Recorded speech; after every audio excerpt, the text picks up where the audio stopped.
I think there's no problem with you. You know each other and you have been socializing with your friends, your peers in school. I think there's no problem.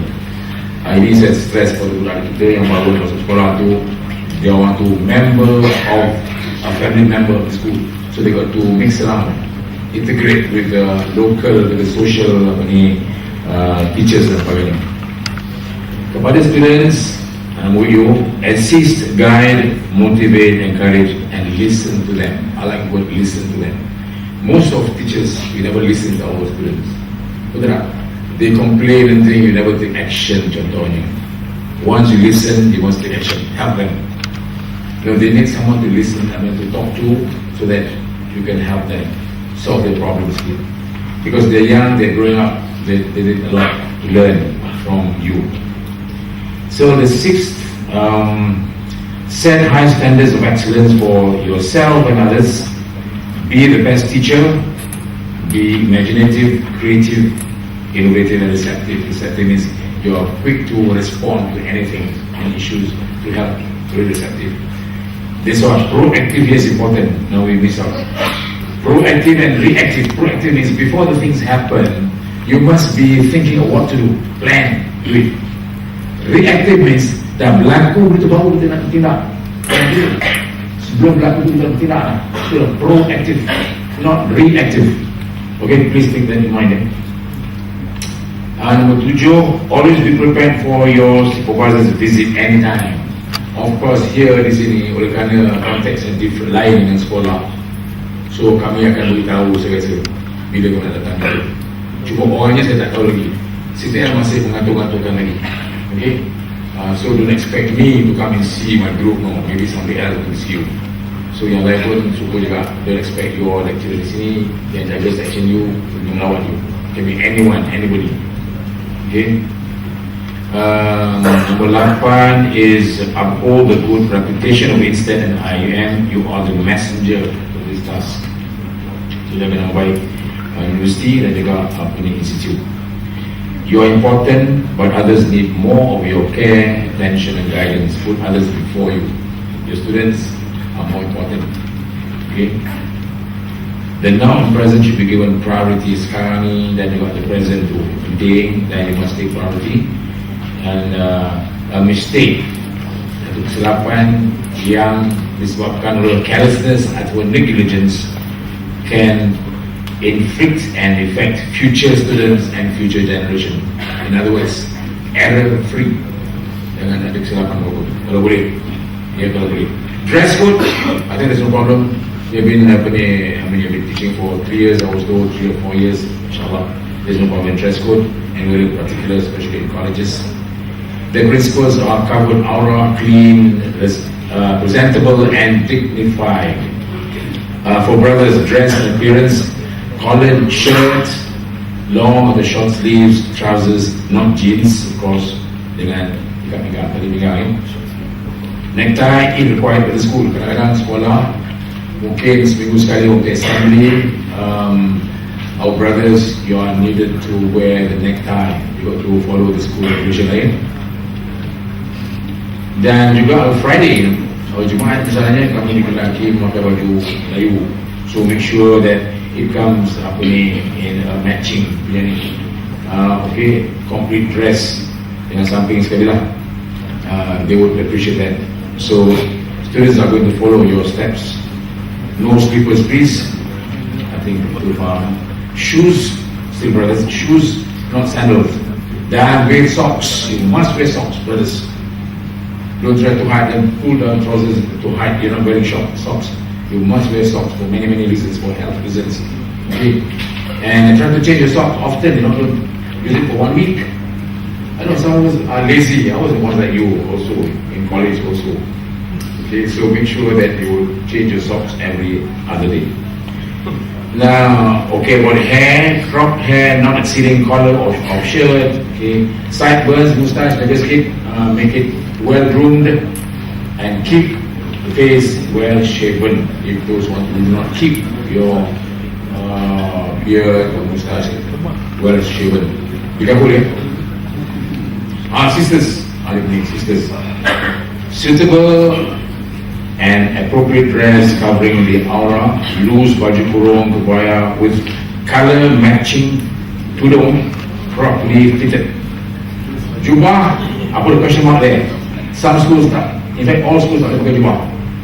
And most schools tak ada pakai jubah. Betul tak? College betul tak college? Boleh? Boleh tak boleh? Betul tak? Setia? Boleh tak boleh? Saya tak ada halangan.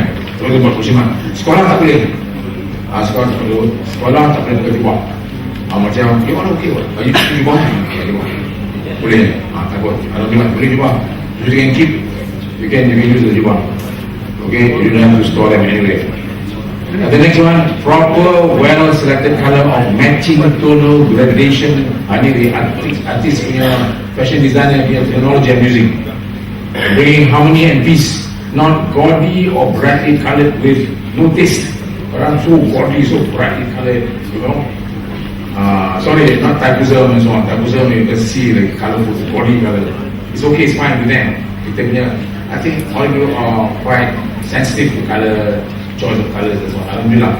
Ada orang Melayu kita, we're very artistic, you know, the choice of dress and material, okay. Moderate use of makeup and minimum mild perfume, scents, not alcoholic. Deodorant kita pakai, semua pakai, kalau kita buat kita pakai deodorant. Kalau tak pakai deodorant, pakai tangan selalu sini, jaga sikit. You sweat a lot. Adults sweat a lot, so try to have deodorant, please. Okay? Now, your body odor masing-masing have your own body odor. Some odors are offensive. I'm sorry to say that. Betul tak? Some body odors are very offensive. So make sure it's sweet smelling. Because you can stay in school one whole day, you know. You got no time to go back and take a shower, no time. One whole day in school. So make sure that you put on something sweet smelling. Conscious about body odor, that's right. Now, fully covered shoes, no high heels, no metal studs. Tak ada metal studs. Ladang. Tak ada ladang.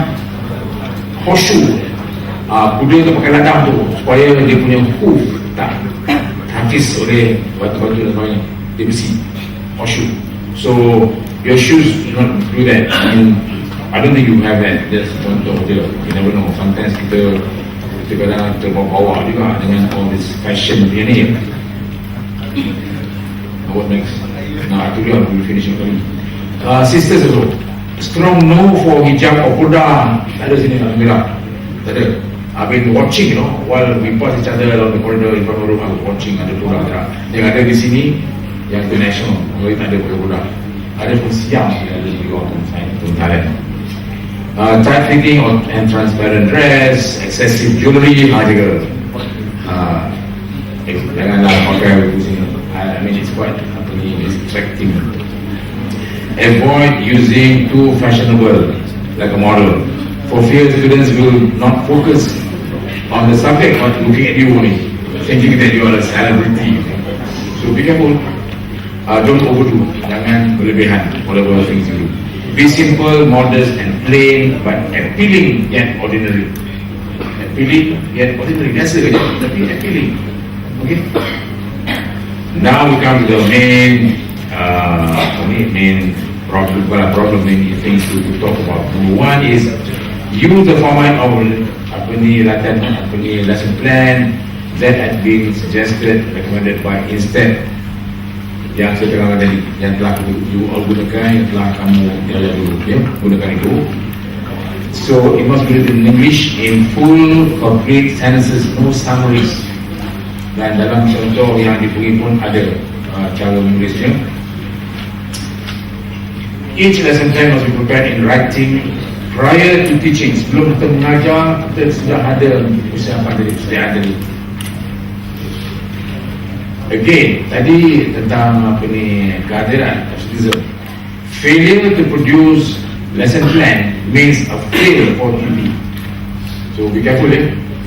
Tapi you are lucky because kami akan beritahu when you are coming, when we are coming, because of the different time of your holiday dan sebagainya. So make sure that you write your lesson plan every day before you masuk ke kelas.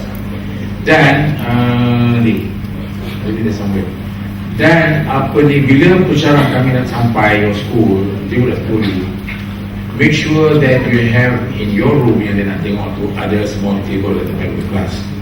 Okay, because he's going to sit there to watch you 1 period or 2 periods of your teaching.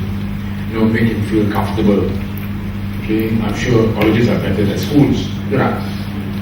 Ada aircon di college, or fan ada fan. I think colleges are much better than schools. I've been to many schools at one time and so on. Some with broken windows dan sebagainya. Fan yang berbunyi pun ada, I think your colleges are much better.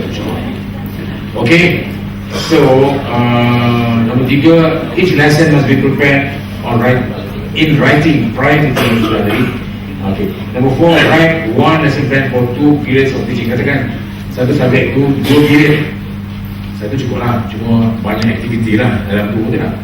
I think this is common lah, you wait. Tapi I will explain to you because we're very particular. Walaupun kecil, walaupun tak penting, tapi for us it is important. It will affect your evaluation nanti.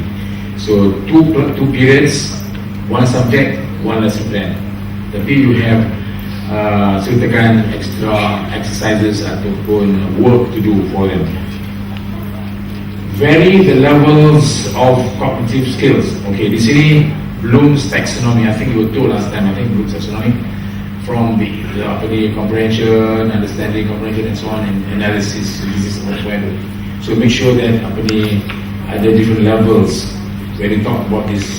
Learning objective. What is that? Write 1 activity. Learning outcomes, not specific. It is learning outcome. Contoh yang kami adakan tadi. Use verbs to indicate activities that could be measured. Activities atau verbs tu yang boleh kita ukur perbuatan, the frequency dan sebagainya. Because now we're going to do qualitative things, so everything that you measure, evaluate must be able to be measured. Number 5, bahawa ensure students' activities you evaluate match with the learning outcomes. Jadi aktiviti dan learning outcome mesti match. Jangan aktiviti lain dan learning outcome lain dia tak match. Jaga dia, because we can see that while going through your record books. Now try to verbalize values across the curriculum. Kementerian meminta kita dan sekolah-sekolah include penerapan nilai murni. Betul tak? So try to have it, bukan sekadar ditulis saja tau, bukan tulis saja, tapi how do you interpret, how do you tell them, how do you ask them, what are the nilai-nilai yang terdapat dalam fashion designing ke, kemaran hidup ke, there must be something yang boleh kita. So ask questions, make students think, ini yang penting.